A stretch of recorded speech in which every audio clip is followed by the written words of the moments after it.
Alhamdulillah, salatu wassalam ala Rasulillah. All praise due to Allah, and may Allah's peace and blessings be on His last Prophet Muhammad sallallahu alayhi wa sallam. The topic of today's khutbah was what is known in Arabic as infaq, or in English we would call it the spending of one's money. And what it was referring to specifically is charity and zakah. From an Islamic point of view, the term infaq usually is related to money which is spent for the sake of Allah. Of course, spending money on your family, etc., is also included in the general heading of infaq. However, what is intended here, or in the topic of the khutbah, is money spent purely for the pleasure of Allah. And in the first part of the khutbah, the Imam spoke about the voluntary charity. And before looking at the concept of voluntary charity in Islam, it is important for us to understand that the principle of giving in charity is something which Allah has ordained for us as a part and parcel of our religious practices, because we are in need of developing a charitable approach to life. It is necessary for us to succeed in this life, to pass the tests that Allah has set up in this life, to have a charitable nature. Without that nature, we will not succeed. Because the wealth which Allah has given us, if it is not spent in charity, in a charitable way,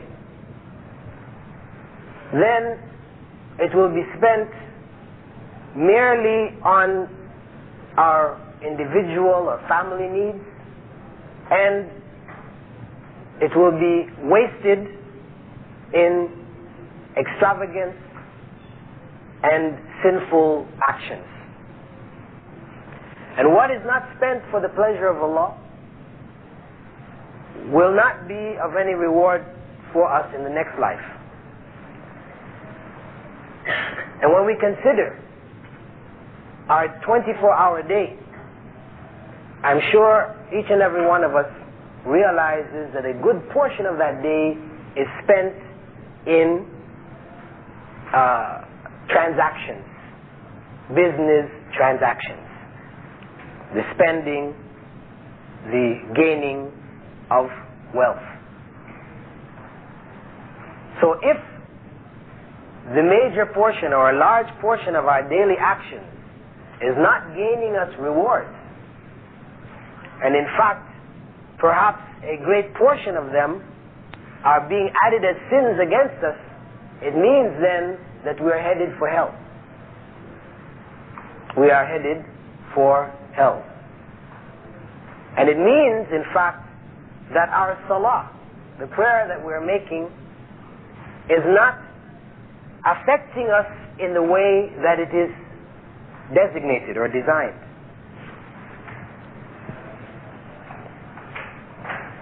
Because Allah had said in the Qur'an, إِنَّ الصَّلَاةَ تَنْهَى عَنِ الْفَحْشَاءِ وَالْمُنْكَرِ, that salah prevents us from evil speech and evil deeds. Evil speech and evil deeds. The opposite of evil speech and evil deeds is good speech and good deeds. So it means that we will be charitable in our actions and even charitable in our speech, because actually from an Islamic point of view, charity goes all the way to words that are said. The Prophet Muhammad ﷺ had even said that greeting your brother with a smile is charity. Greeting your brother with a smile is charity. So, that spirit of charity for a believer affects all of his actions or her actions. And as I said, if it is not a part and parcel of the nature or the spirit of that individual, then he has missed the spirit of Islam, the path, the straight path, which is headed to paradise. He has missed it. He's off the path. He is heading, or she is heading, for hell. And the principle of charity in Islam is based on the fact that Allah has placed some people above others. Though we speak of equality, when people think of setting up a just society, we speak of equality.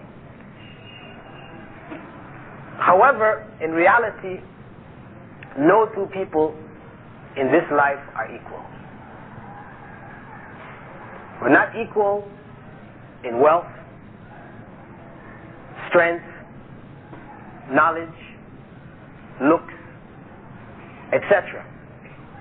Just as no two people have the same fingerprints, no two people have the same design of their iris, no two people are the same in anything. Sometimes these differences are just variations, and in a lot of cases these differences are superiorities. And in the case of wealth, it is one of superiority. Allah has placed some people, He has given them more than others. This is the destiny of Allah. Part of our faith is to believe in the destiny, al-qadr, khayrihi wa sharri, the good of it and the evil of it. We have less than somebody else. This is Allah's destiny. We have to accept that it is Allah's destiny. If we have more than others, we thank Allah that He has given us more, but it also means we have more responsibilities. So Allah has placed some people over others.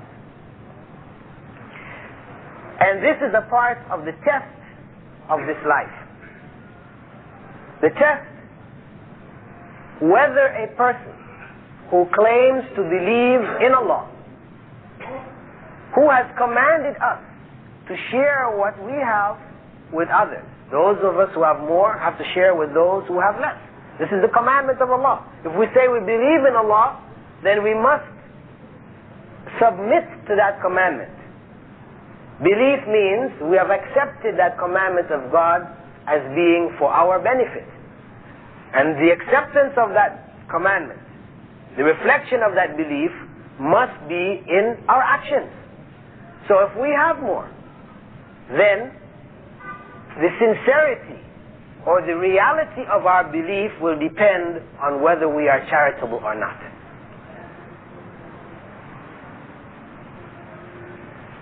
This is why you find in so many places in the Qur'an Allah referring to salah and linking it with zakah or sadaqah, the giving, the prayer and the giving. You find it throughout the Qur'an linked together. Because, as I said, much of our dealings is in the economic sphere.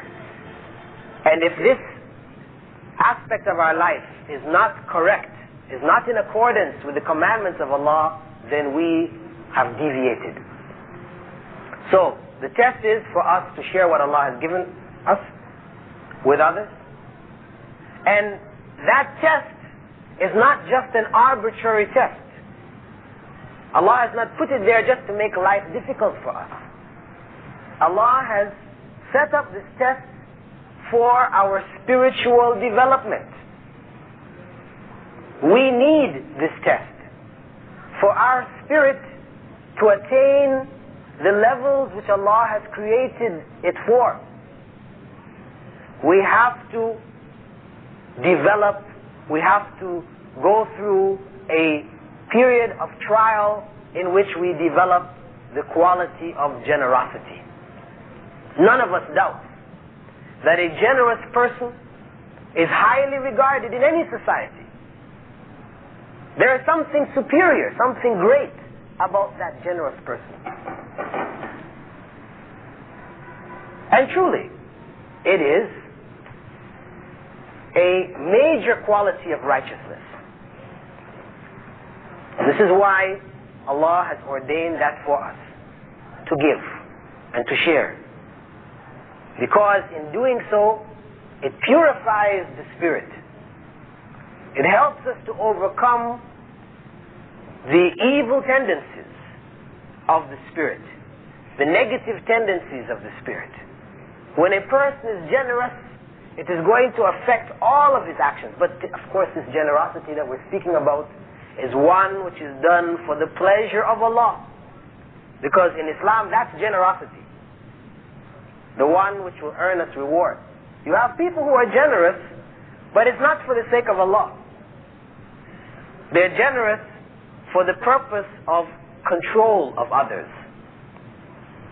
If I want to capture you, I may give you some money, so you become dependent on me. You become beholden to me. You feel you owe me. And I remind you, you owe me. Maybe not in so many words, but indirectly, what I've done for you. You see, so the one who gives in that way, this is not for the pleasure of Allah. It is not bettering this person at all. This is an evil act, where he is using it, or she is using it for the control of others. Or if it is done to be admired by others. You have people who will do generous deeds so that others will say, what a wonderful person. See, when a person does good in this fashion, this is very dangerous. Very, very dangerous. Because the Prophet Muhammad ﷺ had said that there would be 3 people who would first be thrown into the hellfire. And amongst these 3 people was a person who on the outside appeared to be generous. He was giving of his wealth. Because Allah will ask that person on the Day of Judgment, what did you do with the wealth which I gave you, the abundance of wealth, this blessings which Allah had bestowed on you? What did you do with it? And the person will answer, well, I gave for your pleasure, O Allah. And Allah will say, no, you gave that you may be praised by the people, that people would admire you and praise you. And you received your reward in that life. There is nothing for you but hell in this. And he will be dragged away on his face and thrown into the hellfire. So it means very serious. That what we have, we share, but that we must do it for the pleasure of Allah. Not seeking a reward in this life for it. Now, on the basis of that, we understand that the principle of charity, whether compulsory or voluntary, is the basis of the economic system of Islam. This is what provides the economic needs of the Islamic society. The compulsory collection, as well as the voluntary giving. And when we look back into the life of the Prophet Muhammad ﷺ and his companions, this is what we see. We see the Prophet giving of whatever he had. Whatever came to him, whatever was given to him, he gave. He died leaving nothing. On his deathbed, he instructed those of his family to make sure that everything that had been given in charity, that had been accumulated, was given out. He left no inheritance. And the major companions of the Prophet Muhammad ﷺ demonstrated a similar level of generosity, that they gave whenever they were called upon, they gave. And they gave without being called upon. When we read from the biography of the Prophet Muhammad ﷺ, these are among the lessons that we should draw from that biography. When we read the life of the Prophet ﷺ, we should not read it as facts, historical facts, which are recorded, which may be quoted at times or taught.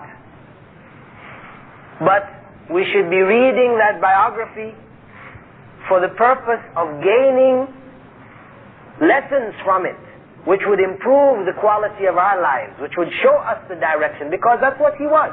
He was the guide. The Prophet Muhammad ﷺ is the guide for us. And our way to paradise is the way which he trod. The way which he walked on, that is the only way to paradise. So it behooves us to strive as much as possible to walk on that same path. And part of it is reading his biography and learning the lessons from his lifestyle. And a major part of that is generosity.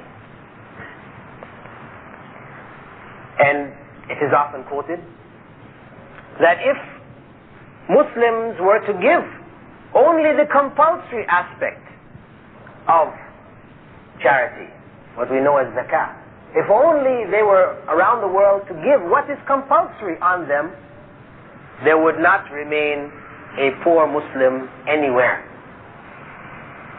There would not remain a poor Muslim anywhere if only they gave what is compulsory, not counting what is voluntary.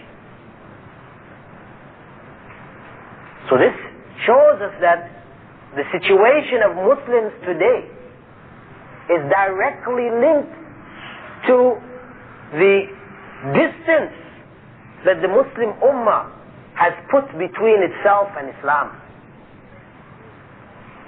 It has shifted far away from Islam, where we find Muslims starving in Somalia, in southern Sudan, in India or in Bangladesh or wherever. Muslims living in abject poverty throughout the world. This is directly related to the breakdown of this vital principle of the Islamic economic system, zakah. So if any of us are involved in any organizations or Islamic movements or efforts, we should put great emphasis on the establishment of this principle. The collection of zakah should be done in an organized fashion and distributed according to the principles of Islam.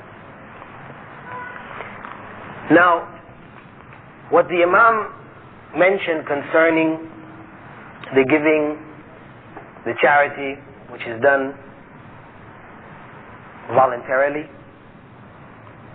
he quoted some verses from the Qur'an wherein Allah promised that the reward for the charity would be with him, and that those who did so for his pleasure would find no sorrow or grief. And in elaborating on the meaning of such verses, the Imam quoted some statements of Prophet Muhammad sallallahu alaihi wasallam, like one reported by Abu Hurairah, in which he quoted the Prophet Muhammad sallallahu alaihi wasallam as saying that Allah accepts of charity only that which is good and pure. That is, charity doesn't mean giving your old clothes that you don't have any plans to wear anymore. You know, you've worn holes in them or whatever, so you give them away. This is not the charity that is going to earn you a good reward. Or something that is useless, you don't have any more use for it, anything, you just give it away. This is not the charity that is spoken of. As Allah says in the Qur'an, لَن تَنَالُوا الْبِرَّ حَتَّى تُنْفِقُوا مِمَّا تُحِبُّونَ. You will never attain righteousness, true righteousness, until you give of that which you love.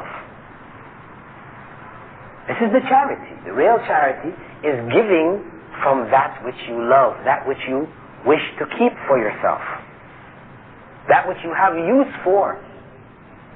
When you give of that, then you may attain true righteousness. This is Allah's statement. So Allah only accepts what is given, which is in itself pure and good, righteous, halal. See, and it is on the basis of this statement that a number of scholars have rejected the concept introduced by some in modern times of giving one's interest to the poor or the needy, etc. Because we are not supposed to collect interest, which comes in the bank. Some people or scholars of this time, in modern times, have made a ruling or opinion that it is better that you do not leave this money in the bank, because these banking systems are Western controlled, and the monies in these banking systems are being used. The Western banks naturally will support efforts of missionary work to the churches amongst Muslims, and various systems, maybe through the Jews harming Muslims in Palestine or whatever. The point is that their systems are not in our favor. So for us to leave that money, the interest which happens to accrue in the bank, for us to leave it to them, they will use it to harm us. So it is better for us to take it out and to give it to needy Muslims. As I said, this is a modern opinion, and most scholars have rejected this opinion based on statements like this of the Prophet Muhammad ﷺ, that you cannot give what is impure. This is not acceptable to Allah. It is wrong for you to have that which is impure. If you had an animal which died of itself, which you couldn't eat, which rotted or something like this, something which is unhealthy, for you to give that to others, of course, logic, common sense tells you this is not acceptable. Giving of interest is likewise. The Prophet Muhammad ﷺ equated the simplest forms of interest to the act of having sexual relations with one's parents. A man having sex with his mother. The wrongness and the corruptness of that act, the evilness of that act, is equivalent in the sight of God to a person accepting interest, accepting or paying. So something which is so corrupt and filthy, we cannot think to give. This is why when a woman approached the Prophet Muhammad ﷺ, or a person approached the Prophet ﷺ, asked about the case of a woman who prostituted herself and gave from the earnings in charity. The Prophet Muhammad ﷺ had said, it would be better that she didn't prostitute herself and not give. It would be better if she gave no charity and did not prostitute herself than to sell herself and to give of that money in charity.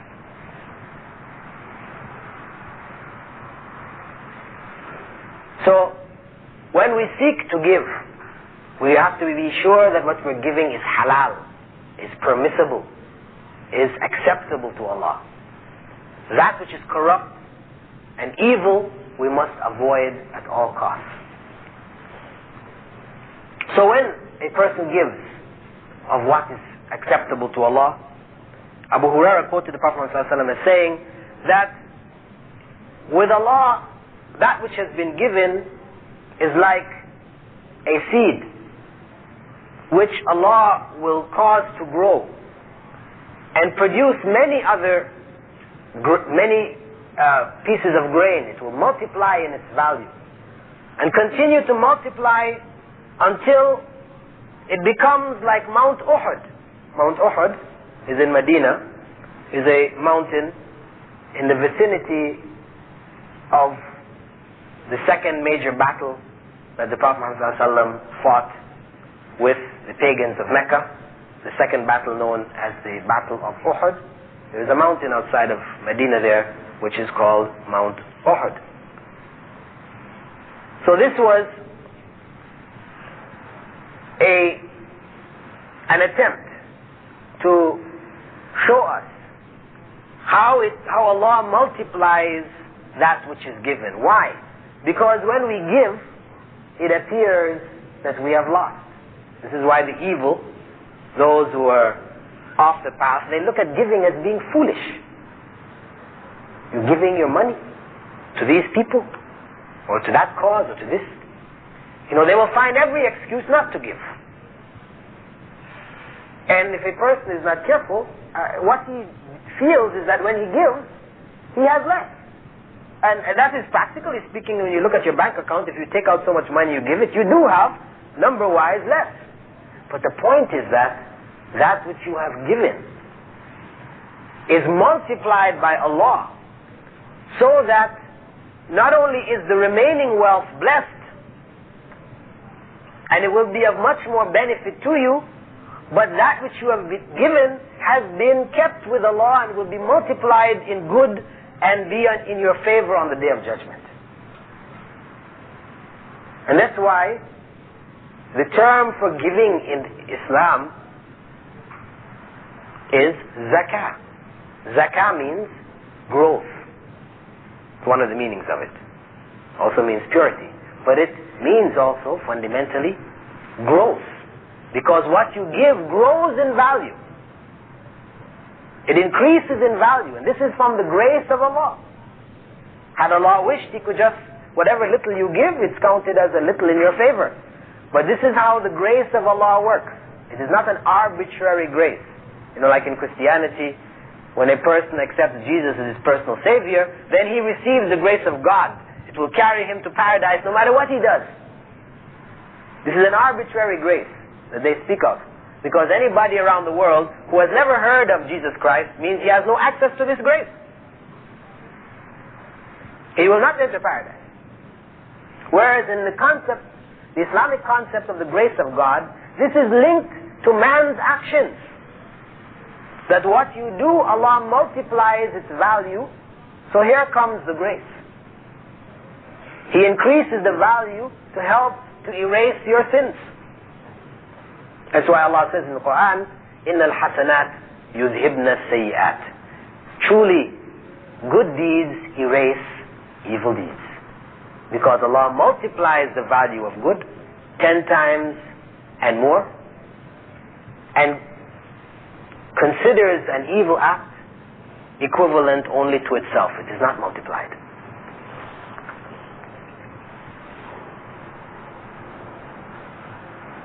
In another statement of the Prophet ﷺ, we find advice that charity can protect us from the hellfire. He was reported, Prophet ﷺ was reported as saying that on the Day of Judgment, Allah will speak to us without any translator.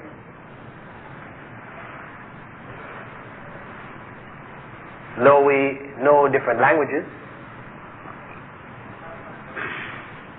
on the Day of Judgment Allah will speak to us and we'll all understand. And on that day, when we look around ourselves, all we will see to our sides and to our backs is what we have done in this life. And in front of us we will see hell. There will be hell in front of us. So he said, protect yourself from hell, even if it is giving only a date.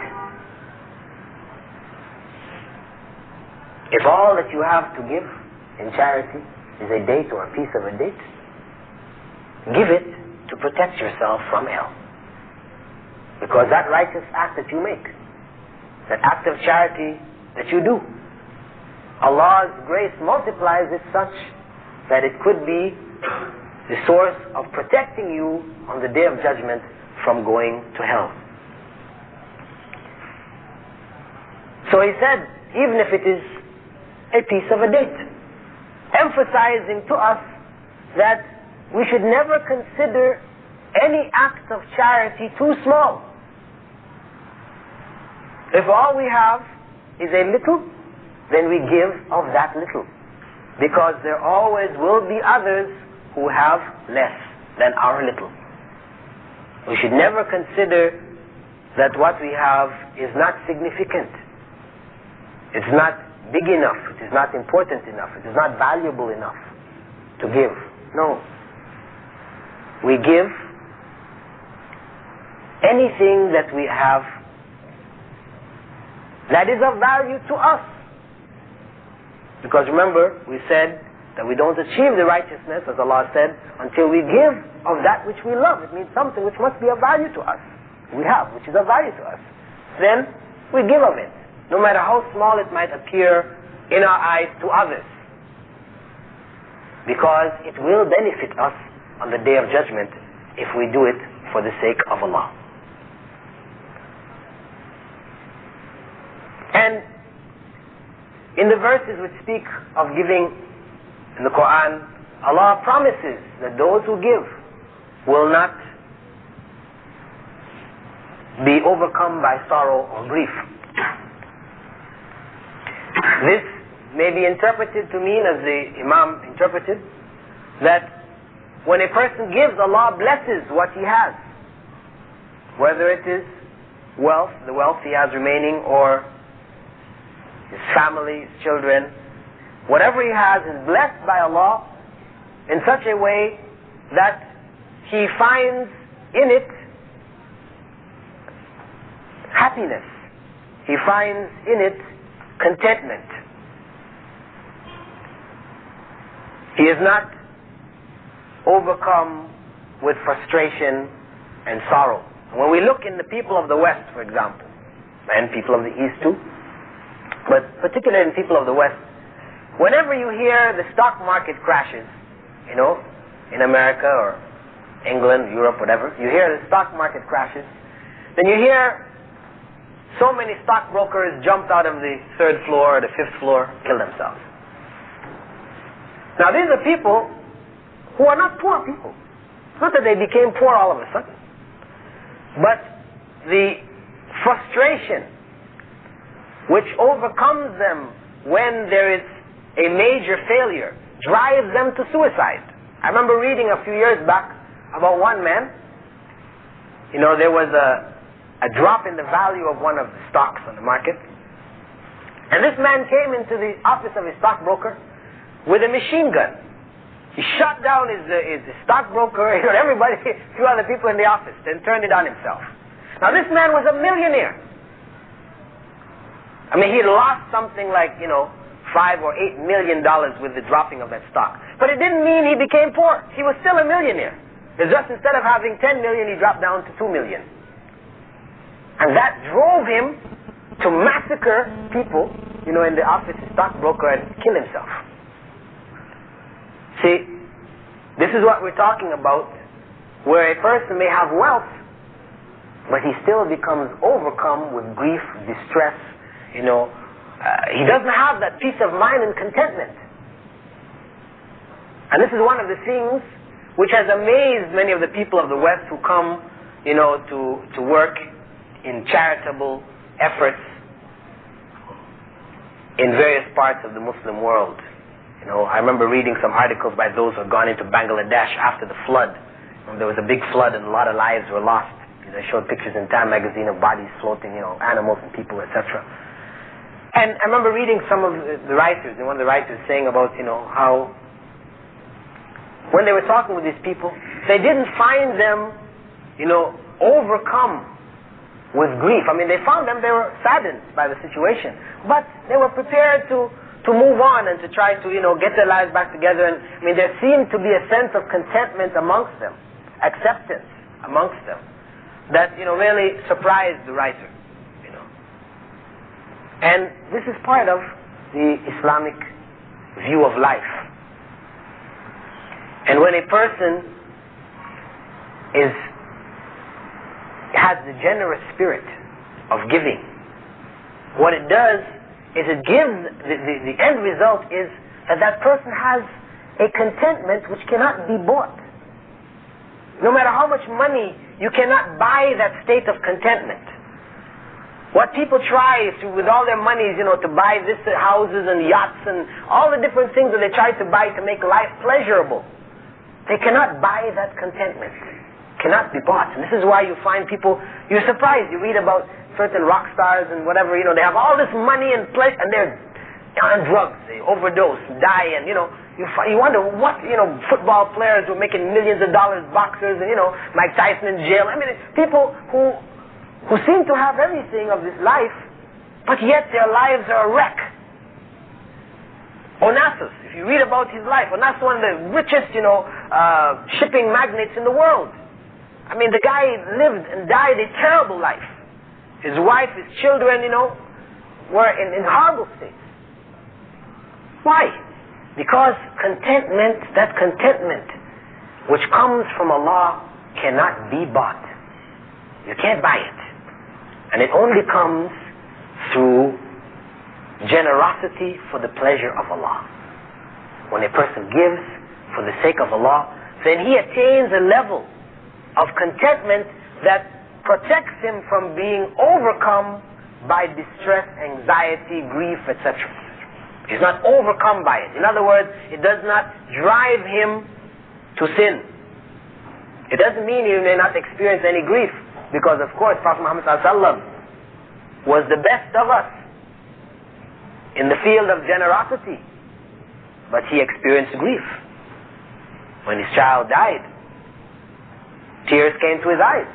Companions asked him, "Are you crying, Ya Rasulullah?" And they were surprised. He felt he shouldn't be crying. But he mentioned that, the eyes, they will cry. There's natural grief which we all go through. But the heart remains content with Allah. That Allah gives and He takes. But we are human beings. We will still feel grief, but it will not be overcome by it. It will not capture our hearts and drive us to evil when a person gives. And also, this verse and verses similar have been interpreted in terms of the next life. That such people who give truly, as they should, will attain paradise, where of course there will be no grief or sorrow at all.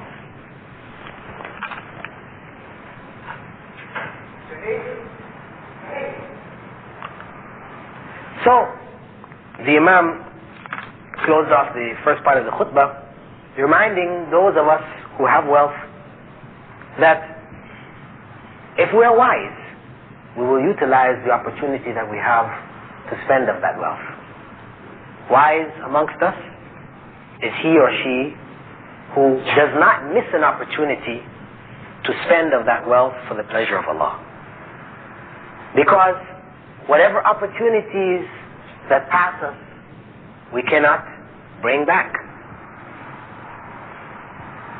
The wise person is one who utilizes his means, his time wisely. That is gaining benefit from it, both in this life, as Allah has promised, as well as in the next. And he reminded us that the Prophet Muhammad ﷺ, being the most generous amongst us, was the most generous during the month of Ramadan. That in this month, we should try to outdo ourselves in generosity, as the Prophet Muhammad ﷺ himself did. Not that we are only generous in this month, and that we're stingy for the rest of the year, which is unfortunately what we find amongst some people, that during the rest of the year they don't give anything, but in the month of Ramadan, because they hear that the Prophet ﷺ said that when you give in this month, that you give has been multiplied in value. So they figure, okay, I give in this month, it will make up for all my stinginess the rest of the year. But you see, again, this is a distorted view of how Allah's grace operates. It's not a mathematical calculation that you can make wherein you do good for a period of time and then you do evil deliberately. No. This is not how it operates. Like I remember, a year or two ago when we were having one of our circles here, one of the brothers had asked about how, the Prophet ﷺ said that one prayer in Mecca, in the masjid, is worth 100,000 prayers elsewhere. So this brother now had started to make some calculations. If he went to Mecca for 1 week, right, and he made all his prayers there, multiplying it by 100,000, this would cover, the rest of his life, basically. So he was asking about this. If a person did that for a week, does that cover him for the rest of his life? No, this is what I tried to explain to him, is that, although Prophet ﷺ said that, and we believe he said that it's worth 100,000, this is not a mathematical calculation for us that we, work out here, and it becomes now a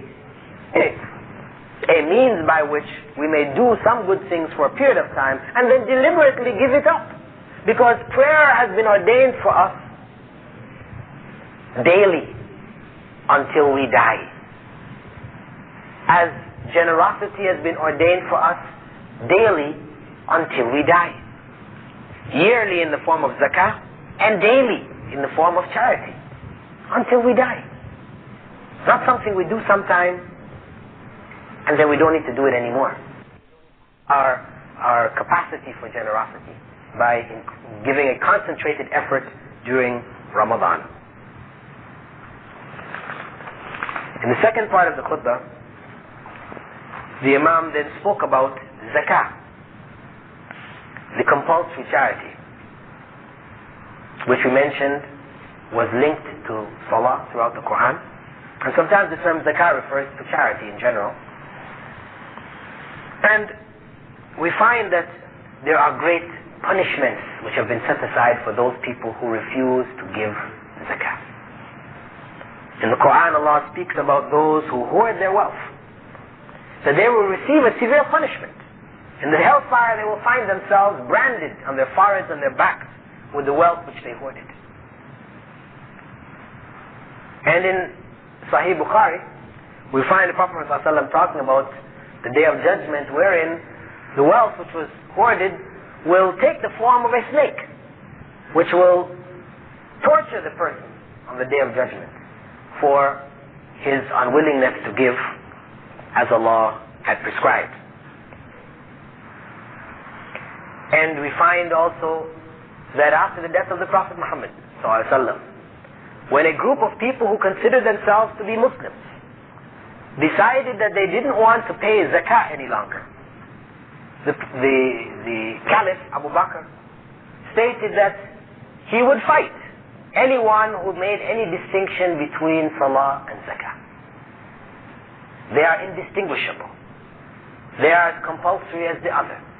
A person who refuses to pay zakah, giving it up, denying it, leaves Islam, becomes a non-Muslim. If a person does not give it out of stinginess, and the Islamic State finds out, then all of his wealth is taken, it's divided into two, he gets back half and the other half is taken from him as punishment. This is the law. So Muslims in that first few years after the death of the Prophet ﷺ fought those people, gave their lives fighting against those people who refused to pay zakah, denying its validity. showing us how important the concept of zakah and the payment of zakah is in Islam. Having known that, it is important for us to calculate our zakah correctly. It's not an arbitrary kind of thing that we do, but we should calculate it correctly. Give more than giving less. Better if you have doubts whether it is this or that, give them more. It is better to have given more than you needed to give than to have given less than you were supposed to give. And there are books available which will help you to calculate how to give your zakah, etc. Available on the market. Many in Arabic, a few in English,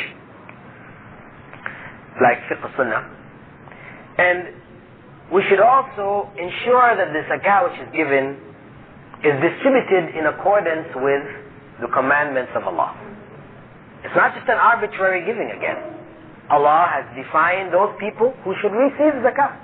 So we have to make sure that those who we give are those people who are eligible to receive.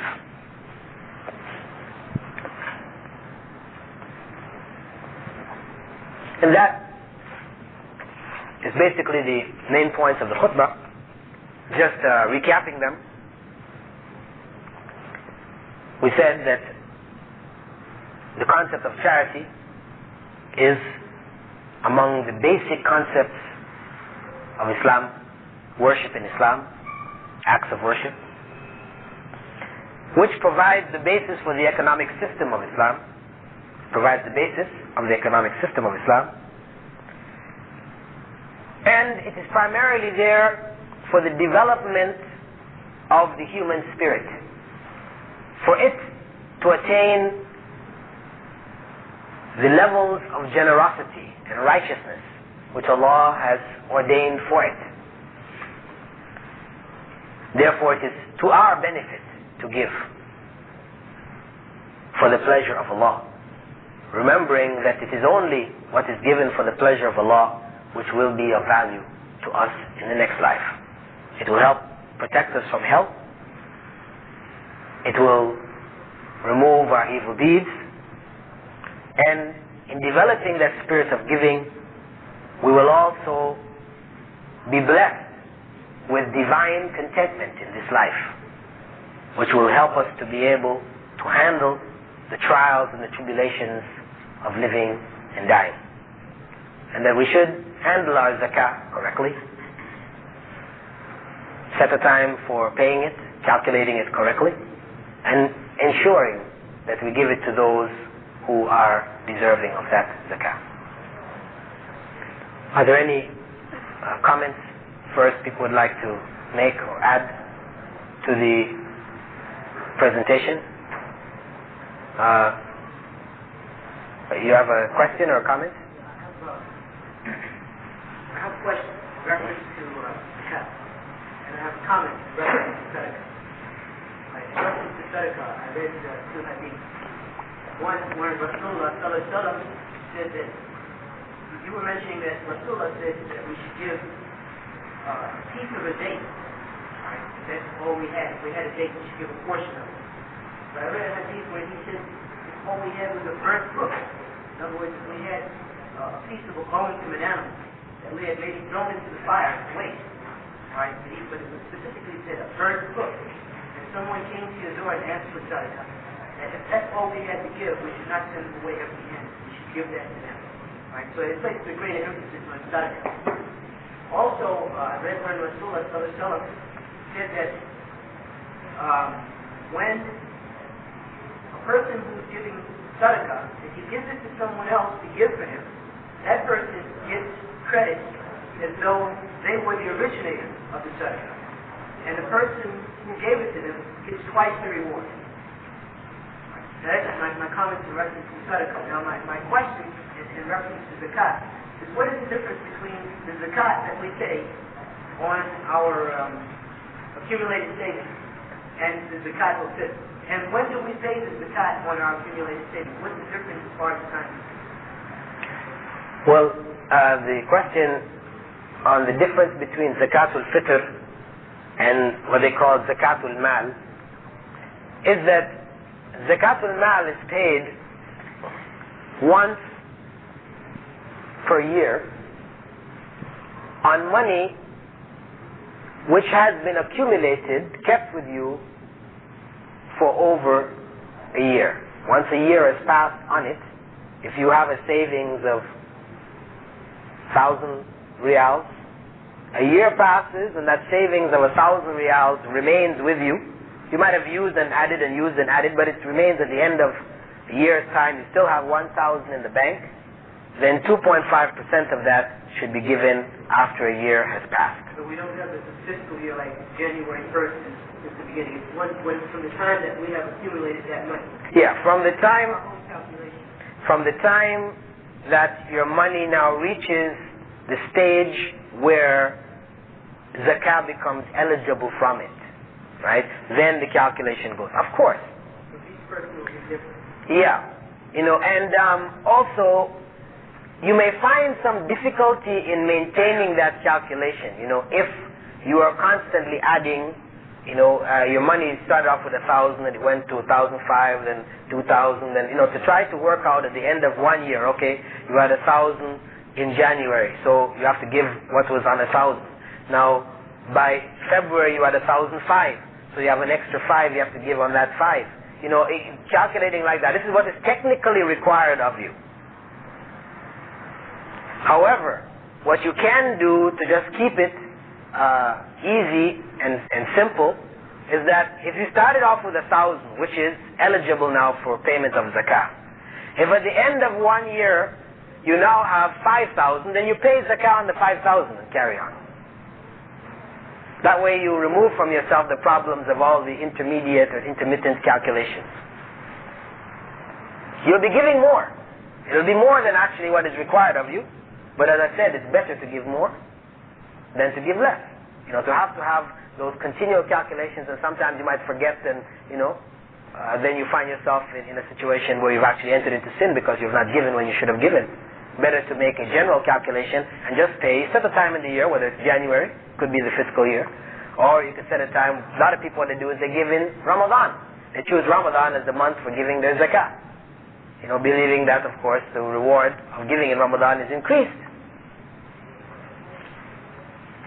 So giving of zakah at that time is increased. This is questionable, but in any case, Ramadan is as good a time to give as any other. So you give both the zakat al-fitr and the zakat al-mal at the same time?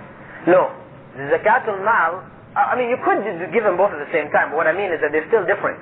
The zakat al-fitr now is what everybody has to give, because zakat al-mal is really for those whose money reaches a certain point. Those who are who have to give from zakat al-fitr is a wider group. You may be a person eligible for zakat al-mal, but yet give from zakat al-fitr. See, each person is required to give, say, calculation is sa'ah of grain or dates or something like this. A person who may give of that may be a person receiving zakah, because his total wealth may not be amongst at the level where he has to pay zakah, but he has sufficient wealth to be able to give that much. The only person who doesn't give is one who has nothing to give. Zakat al-fitr includes a wider group, and that must be done before the prayer of Eid. Is that any time during the month of Ramadan before the prayer of Eid? Well, it is preferable to give it on the day of Eid before the prayer. The companions also would give a few days before, a day or two before. And of course, in general, if one does give, even a good period before that, it's still acceptable. But the preferable time, the way of the Prophet ﷺ, was to give on the day, in the morning of Eid. And the day of Eid begins from Maghrib of the previous day, so it can be given from that evening, right? You don't have to wait until the actual morning, on the way, because here now you have people who are professional zakat collectors, who are not really poor people and in need, who line themselves and put themselves up in certain places to collect this zakat al-fitr, on the day of Eid. And as I said, it is better for you to find people who really need, and not just give as a ritual. See, what happens is most people are just giving as a ritual. So it's convenient and easy just to give to those people that are lining up. You know, they will set up these places where you can buy the grain, and you have somebody right next to him. So you buy the bag, you give it to the person right next, and you keep moving, right? You've not made any effort on your part to find a correct charitable source to give through. And you know, in Islam, in any case, always, deeds, the value of deeds are going to depend on the effort that you make, spiritual and otherwise. So we have that preferable time from Maghrib until before the prayer. If you did not do so, you should still give after the prayer of Eid, but it is not considered to be Zakatul Fitr. What about your wife's gold diamonds that she has? Just track how she put on that as well? Well, there are two opinions among scholars concerning it, or two or more. Some hold that if she has jewelry, etc., it's considered a part of her wealth, and she must pay. And there are some statements of the Prophet Muhammad ﷺ which are authentic, which point in that direction. Others hold that the wealth, if she uses it as ornamentation for her personal use, then there is no zakah on it. But if she stores it as a means of storing her wealth, you have some people, for example, money they have, they may put it into jewelry and hoard it, keep it away in a safety deposit box or whatever. They're not wearing it. It's not used for ornamentation purposes. It's really a means of storing wealth. Then they should pay on it. Yearly? Yes. Oh, wait a minute. Brother had his hand up before you. Alaikum salam wa rahmatullahi. People comment and a question. Knowing that charitable person, becoming a generous person is a very significant in Islam. So, without questioning the spiritual value of the other side of being generous, materially speaking, my question is, to become rich in Islam is something allowable or not? If it is, then maybe with the present trend of the world economy, there could be impossible to be rich. So my simple question is there a institutionalized institution that could really where the money we can give to it so that they will be the one who would distribute all over the region? Our brother's first question was understanding the encouragement to generosity. Would this indicate that Muslims should not become rich? Of course, if there were not rich Muslims, then the issues of generosity would not come into play, would it? If we're all poor, all in need, then who is going to give? The point is that rich Muslims are according to the destiny of God. God destines people to be rich and people to be poor. There will always be rich and poor. This is why the attempt by communism to equalize people, to put them all on the same level, failed. Because it goes against the will of God and the nature of man. The will of God that some people will have more than others, and the nature of man to want to possess more when they work harder. This is his nature. So the reality, as Islam perceives it, is that there will always be rich and poor. Muslims are encouraged to strive their utmost to gather wealth and means around them as much as they can from the halal means, through means which are permissible. See, of course, the Muslim is not, it's not just a door open, he says, and Islam says, just get whatever you can. I mean, this is the capitalist approach, right? You get whatever you can, however you can. If it means stabbing this person in the back, if it means, hoarding and, causing poverty in areas, whatever, however you can do it, you do it. Whereas from the Islamic person's point of view, do it, but within the channels which are permissible. You may only do so within permissible channels. But you are encouraged together to work, to do your best, to improve the quality of your life and of your family. See, Islamic system, welfare begins from the home. Prophet ﷺ said it's better that you leave your family with, because a man, one of the major companions, was dying and he wanted to give away all of his money. So he died leaving no money behind. Prophet ﷺ forbade him from doing so. Forbade him. And he said, okay, can I give half? He forbade him, no. So he said a third. He said, okay, a third, and even a third is too much. But he allowed him to give away a third. Because he said it is better for you to leave your family taken care of than to leave them begging others. You see, though you may have, gained for yourself these rewards of giving, you have now put your family in a situation, a bad situation. And the Prophet ﷺ used to make dua or supplication, asking Allah's protection from poverty. Poverty is not something which a Muslim seeks. This is a distorted concept. You have some people actually who try to promote this. That poverty is like a badge that you wear, showing your piety. Poverty and piety are equivalent. But no. Though Prophet Muhammad ﷺ had said that, the poor would enter paradise, some 500 years before the rich. At the same time, we have to look at these things within the context of all of the teachings. Don't just take this statement out by itself, and where it now appears to indicate that it's better to be poor, make sure you get to paradise 500 years before the rich. No, because it is the rich person who gives the right of Allah in his riches. He will be there amongst the first. Amongst the first people going into paradise will be the rich person who is given, blessed by Allah, and gives what Allah asks of him, and more. So it's a general situation. It's a general situation that poor people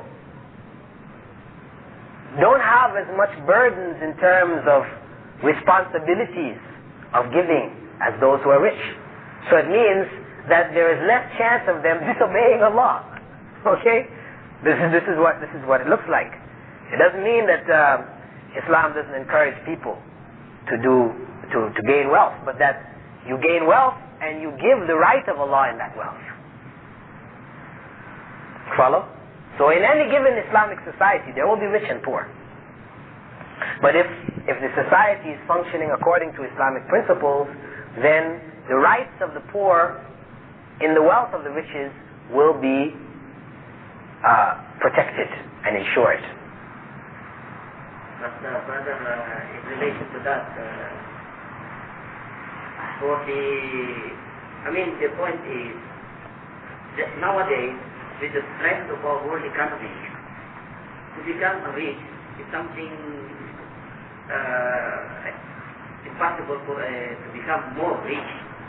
Okay, our brother's statement is that with the trend of the world economies, it is impossible to become rich or very rich or super rich.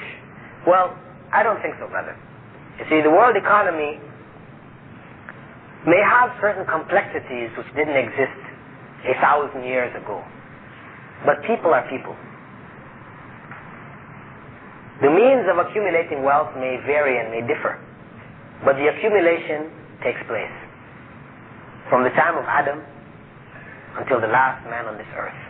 There will be ways and means of gaining riches. There will be rich and the poor. That's why you see the teachings of Islam in the Qur'an, they are eternal. They go back to the past and they go ahead to the future. And that's why Allah warns those who hoard wealth. Because there always will be people who hoard wealth. And there always will be means and ways that a person may gain wealth honestly. There always will be. The trend of the world's economy, if we look at the economy today as it is right now, Saudi Arabia has been blessed by Allah with oil, which provides a means of enriching the people of this land and of all Muslim lands.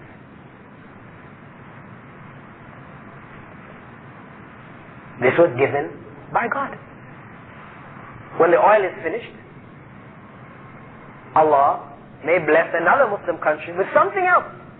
In the future, as technology develops, we may find some other means of fuel, and you may find it in some other country.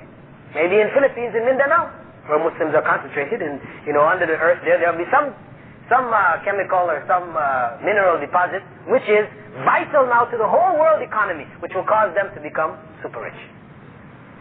So this is how things have gone. Before it was gold.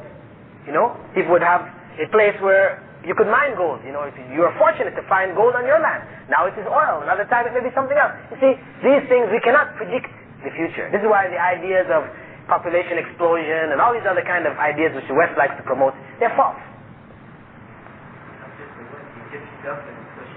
Okay, but it came out of the Western philosophy, right?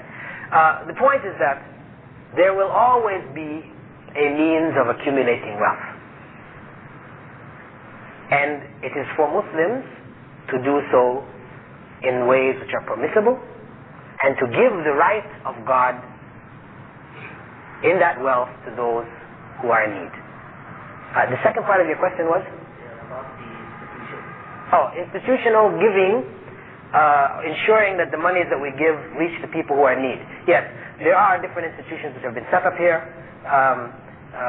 Islamic welfare organizations or relief organizations, etc., are available. Where you can give your money, and they do ensure that it is given to those people in need. They have brochures. You can see videos of what they have done. The charitable acts that they've been involved in. In reaching needy Muslims and helping them in various places. If a person wants to know that, they can go to, for example, WAMI, the World Assembly of Muslim Youth. They have various charitable organizations. They have a list of them, which one can approach, which they have details of their programs, etc., which one can be involved in to ensure that their money gets to those who are in need. Two questions about the zakat al-fitr. Firstly, is it permissible to give cash instead of food? And secondly, is it okay to give to a government, because the Muslim government is collecting zakat al-fitr? Should you give it to the government who's taking it, distributing it, or should you try to find a poor person on your own? Okay, concerning giving wealth instead of money instead of food, there are of course two opinions on this. One may look at both arguments and decide for oneself what is most appropriate. In my opinion, if there is possible to give food, since this was what the Prophet ﷺ did, then it's better to do that. As long as we're able, we have the means, better to do that. If we don't have a means to give in the form of food because of the circumstance we might find ourselves in, then as a second option we may give in the form of money. But first option should be to do it in accordance with the way of the Prophet Muhammad ﷺ. In terms of the second question was? Giving the zakat al-fitr to a government. Or giving the zakat al-fitr to a government. Well, always in terms of giving, you have to start with those around you. If you cannot find anybody around you, then you may consider giving it to somebody across the waters or in another land or whatever. But Islamically, your responsibility is to give to those in need in your immediate circumstances, your immediate area. So this is where you should start. It would be wrong for you to send it elsewhere. I know like people in America, for example, I know people who are from lands of the East, when the time comes to give of this zakat al-fitr or zakah in general, some of them will send it back to their home countries to give. But actually it's wrong. They should give it in the circumstance in America, because there are needy people in America. And the wealth that they have gained, which has put them in that position to be able to do it, is from the wealth of the people of America. So they have the first right in receiving of the charity before anybody else.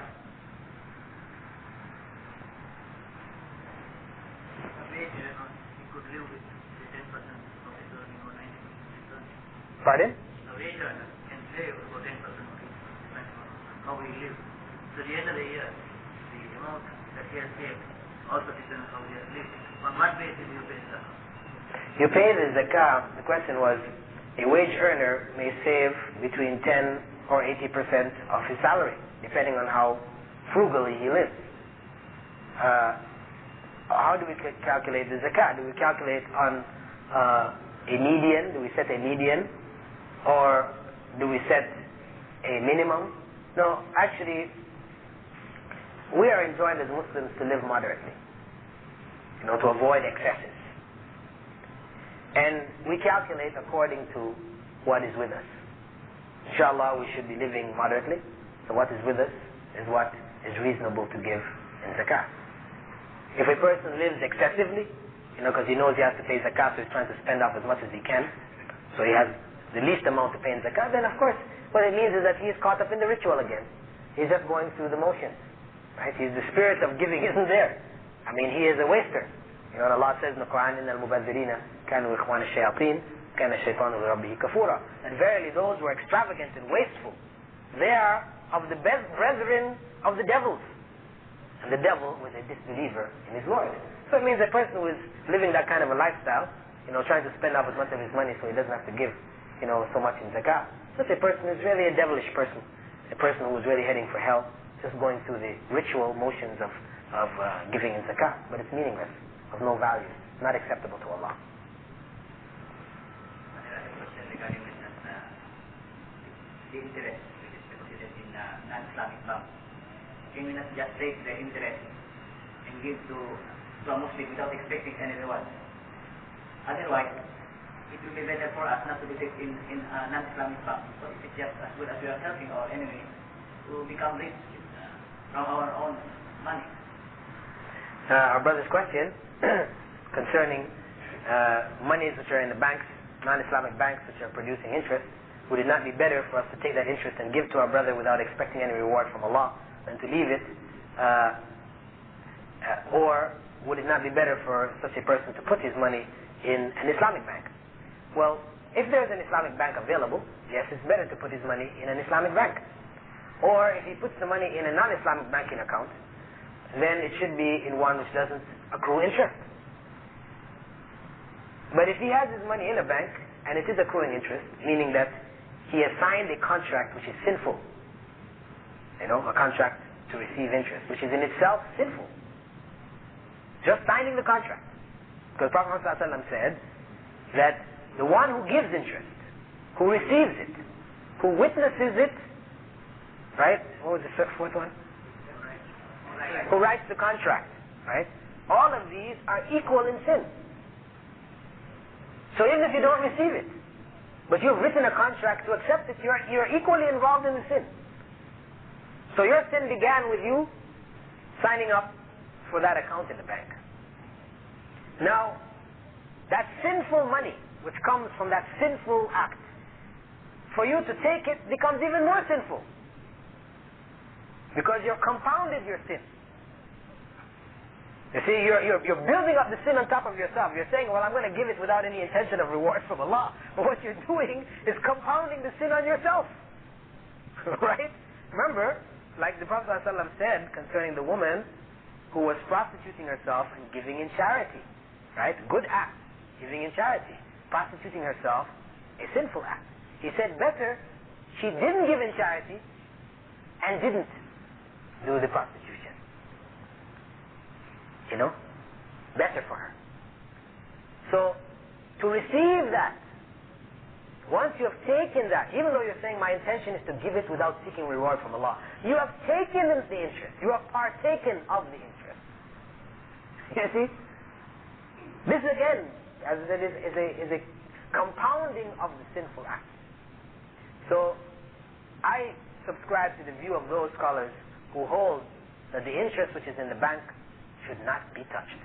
As Allah said in the Qur'an, you have the right to your principal. Right?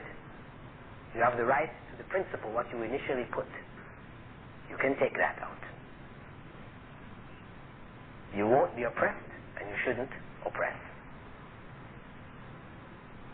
This is the safest approach. better not to be put in the box. Yes, it's better not to.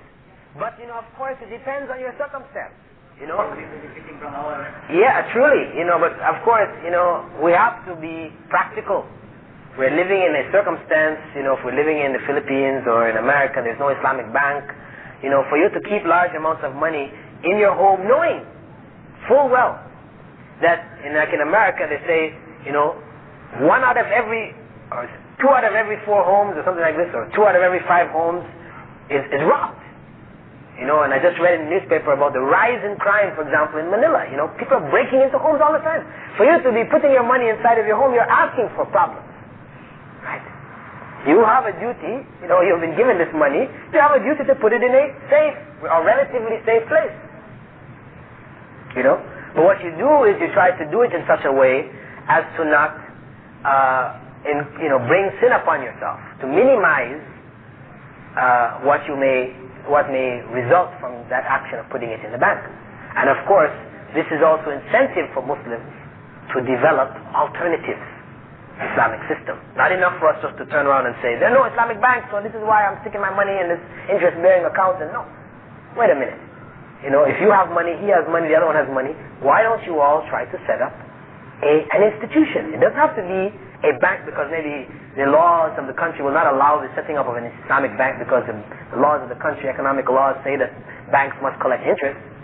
So you set up an alternative institution, a credit union or some other institution by which monies can be put in, can be looked after, can be invested to increase their value and to benefit the society, so it's not just hoarding, right? It is our duty to set up these alternatives.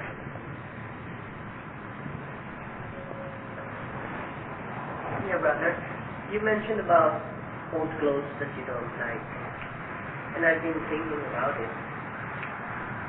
If you don't like your own clothes, but if you give it and then it's meaningless, then would it be better not to give at all? Okay, our brother is asking about old clothes, which you no longer like, you no longer care for. Is it, when giving it, if it's meaningless, because Allah said that, you will not attain righteousness unless you give of that which is loved by you, that which is dear to you, precious to you. That to give of those clothes, if it's really of no value, is it better not to give? No. If you don't give this clothes which is of no more use to you, then you become wasteful. So you fall into another sin. Right? You understand? Because if something is of no longer of any value, then you should give it to somebody else who can take value out of it. You understand? No, but try to understand what I'm saying here though, right? When you give in this fashion here, you are pleasing Allah by not being wasteful. So you are doing a righteous deed in this fashion. You see? You understand what I'm saying? This is not now an issue of generosity. Because we talked about it. We didn't say that there is no value in that giving. No. There is value in the giving of the things which you no longer have any need for, any use for. There is value in giving it. Right, yes. The value in giving it is avoiding being amongst those who are wasteful. Because for it to sit in your home of no benefit to you, of no benefit to anybody else, then it's wasteful. You're just accumulating things on top of other things. So you give from the point of view of avoiding that state of wastefulness. That is pleasing to Allah and you're rewarded for that act.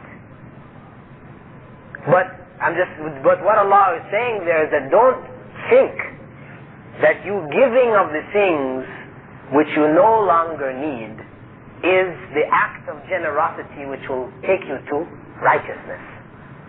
That act of generosity which will take you to the peaks of righteousness is the one where you give of what you love.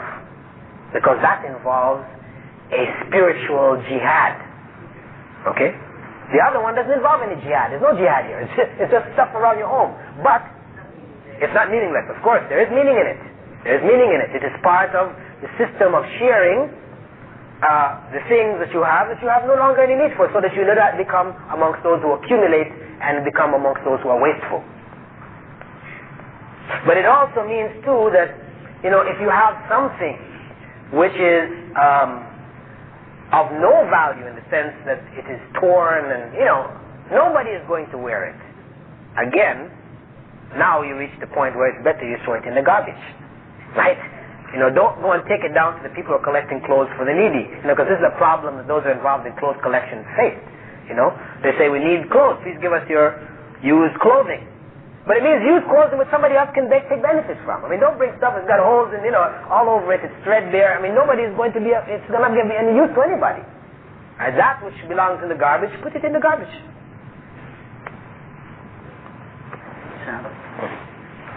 Yes, go ahead. Alaikum salam.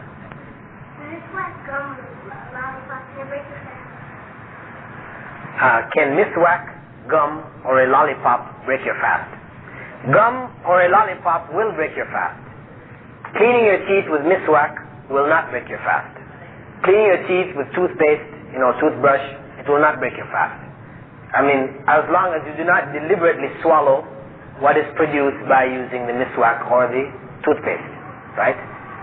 Whereas when you are chewing gum or you're sucking a lollipop, this is food. These are food products. You are chewing and swallowing all the time. Nobody chews gum and spits out whatever comes out of the chewing. You swallow it. This is where the pleasure and the benefit comes from.